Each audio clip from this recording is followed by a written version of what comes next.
Göyçay kollektivi, Mərkəzi Regional Təşkilatının sədri İlham bəy, sədr müavinimiz İlham müəllim, sonra Göyçay Təşkilatı sədri Oktay müəllim, təşkilatın müavinləri, hər birinizi salamlayıram. Nə yaxşı ki varsınız, nə yaxşı bugün Kənanın məzarını, ev muzeyini, valideynlərini ziyarət elədik. Borcumuzdur. Çox sağ olun. Borcumuzdur müəllim. Biz hər vaxt, hər zaman sizin yanınızda olmalıyıq. Allah rəhmət eləsin, məkanı cənnət olsun. Cəmi şəhətində Allah rəhmət eləsin, məkanları cənnət olsun. Amin. Allah razı olsun. Çox sağ olun. Sağ olun.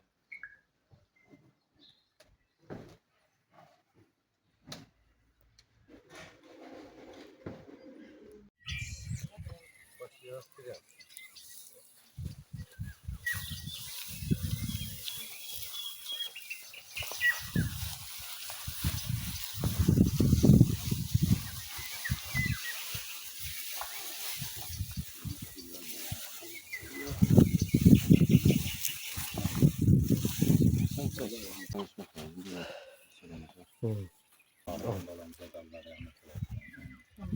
Güzəlidir, sağolmaz bir yaradayım. Ama ona göre de bir daha Kenan balamız başlarımızda bütün şehitlerimize Allah'tan rəhmət eləsin. Amin.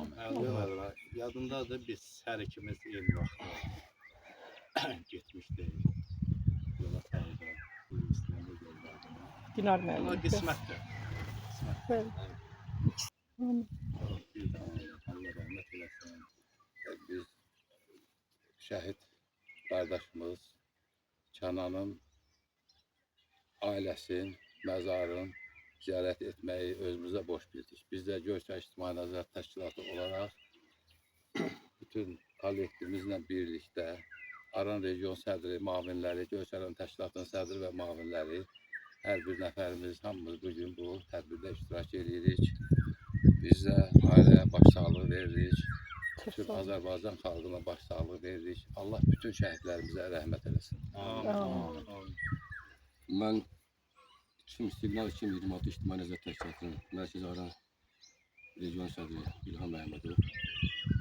Bəli, biz bugün Göyçay Cəhəli kəndində doğulub boya başa çatmış və 2-ci Qarabağ müharibəsində qəhrəmancasına şəhid olmuş Ömərli Kənan Özənovun məzarındayıq. İlk öncə şəhidimiz Kənanın valideynlərine salamlayıram və qarşınıza baş əyərik. Allah rəhmət eləsin, Allah sizə səbir versin. Allah razı olsun. Allah Yəni, kömək. bizdən bilmərəm söz də tapmır, təsəlli də vermiyor olmur. Yenə bir daha təkrar edirəm, Allah rəhmət eləsin, Allah məkanı cənnət olsun. Cəmi şəhidlərimizə Allah rəhmət eləsin. Allah kömək olsun. Allah ölənlərinizə rəhmət eləsin. Amin. Hə. Allah rəhmət eləsin. Allah rəhmət eləsin.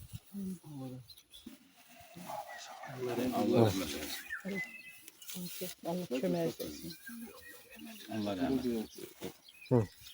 Hə.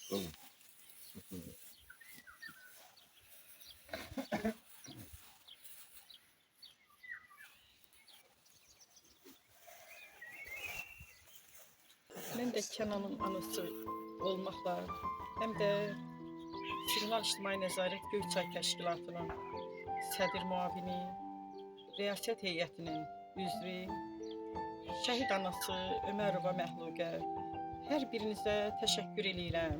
Hörmətli həmkarlar, ailəmiz adından gələn ayaqlarınız var olsun.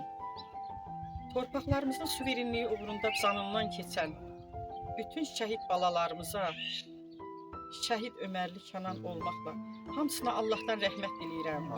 Valideynlərinə səbir diləyirəm. Bu oğlanlar qanları ilə tarix yazdılar. Mən Kənanın anası olmağıma baxmayaraq hər gün deyirəm Kənan, qarşında baş əyirəm. Hətta o ifadəni yoldaşım da, atası da işlədir. Bəli, ağırdı valideyn üçün, həm də qürurdu. Həqiqətən valideyn üçün evlad ayrılığı çox çətindir. Mən onu əbədi olaraq öz qəlbimdə özüm üçün elə bir dəfn eləmişəm kənara. Heç kəsin istəmirəm ki, dərdimə şərik olsun. Amma hər birinizə təşəkkür edirəm. Var olun. Borcumuz Yeri beşli. Hər bir vətəndaşın, Azərbaycanlının hər bir vətəndaşının borcudur. Həmişə mənə təsəlli olub, həmişə mənə təsəlli verib. Allah razı olsun. Allah hər birinizdən razı olsun. Sağ ol. Allah rəhmət eylesin. Allah rəhmət etsin.